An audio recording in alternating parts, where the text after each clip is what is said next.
Everyone and their mom, myself included, is excited for the Smith of Kitava Warrior Ascendancy with patch 02.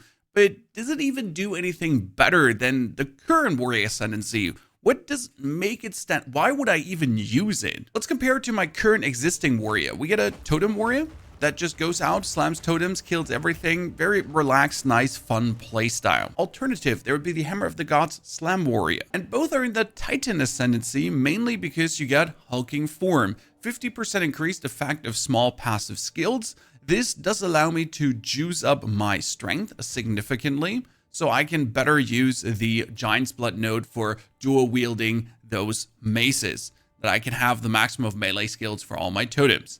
It's kind of like why I'm playing this Ascension. Sure, I'm also getting more maximum life and I'm getting that inventory space, but it's mainly for the passive skill node increase. A very interesting thing the Smith of Kitava can do is called the Smith Masterwork right in the middle. Can only use normal body armor. This is free to allocate, so you're not even taking a point. And then you have 2, 4, 6, 8, 10, 12 nodes down here, everything to the right in red, that you can activate to boost that normal body armor, namely being support straps. Body armor grants 20% increased strength, which for my character would mean we would lose roughly 1,000 armor because a white armor plate, I know this is blue, but a white armor plate would still have around 340, 400 armor, and my resistances would leave me plus the intrinsic regenerate life. Intriguingly enough, a white chest plate can still have an intrinsic stat, so that regenerate life I could even keep. Right now with my current Ascension, I'm at 325 strength. If I remove Hulking Form, I would go down to 285, missing 20 strength to actually put on what I need. But with the 20% strength more from my body armor and the Smith of Kitava, times 1.2, I would already sit at 340, so I don't necessarily need this to boost my strength up. Already performing better than Hulking Form, mainly for strength. But the real interesting part would be fixing your resistances. And in my current case, on my level 76 character, it's a bit shoddy. We have 16, 42, and 24%. My body armor wasn't too exciting. My gloves have like 28%. It's nothing too hot. It's a character in progress. We could give our body armor straight away 75% increased fire resistance with 10 Talum alloy. And then with 2 more skill points to the left, we can choose fire resistance plus 15%, and modifiers to fire resistance also grant cold and lightning resistance at 50% of their value. Right now, I would sit at 90% fire resistance, and half of that is cold and lightning, 45 and 45. But that's not it. Next to the Giant's Blood node, the warrior has an interesting one that gives you maximum lightning resistance, maximum fire resistance, maximum cold resistance, and then 2% maximum fire resistance for each 40% uncapped resistance.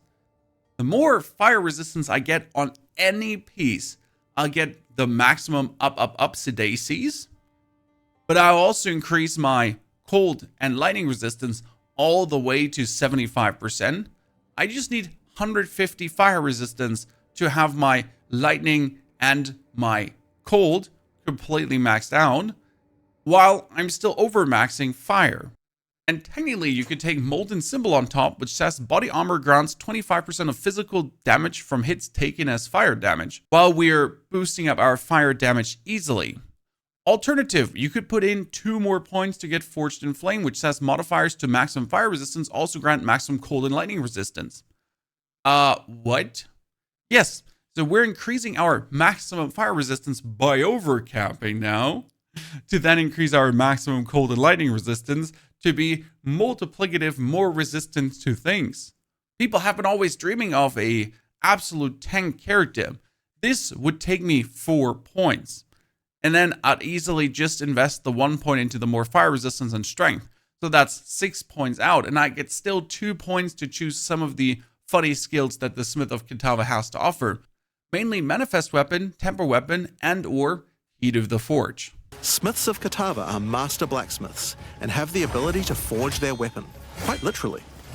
Using the Against the Anvil notable skill, you can enhance your weapon with fiery destruction before any battle. After doing so, your attacks will release explosions on hit for... This looks great. You're getting the bomb, bomb, bomb, and then you do fiery explosions. The issue with these fiery explosions is that you have to stand still to first smith your weapon, And that it's not a time buff. Let's say for the next 30 seconds this is happening. It is a on swing buff. So your next 4 hits are doing this, and then you need to stand still again, and then your next 4 hits are doing it again.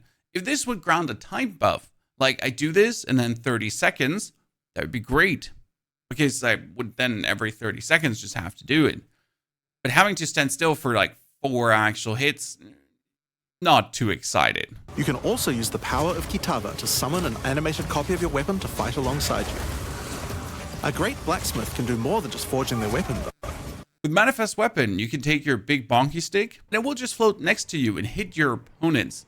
They also said in an interview that the plan is that these flying weapons do certain skills and not just only melee hits, but they weren't too sure about what it was again because they forget. Sadly, they said nothing about Heat of the Forge, which grants skill fire spell on hit, but I assume it makes your weapon do fire damage on hit, turning you into a more of ignite super build if you then wish to ignite your opponents very hard.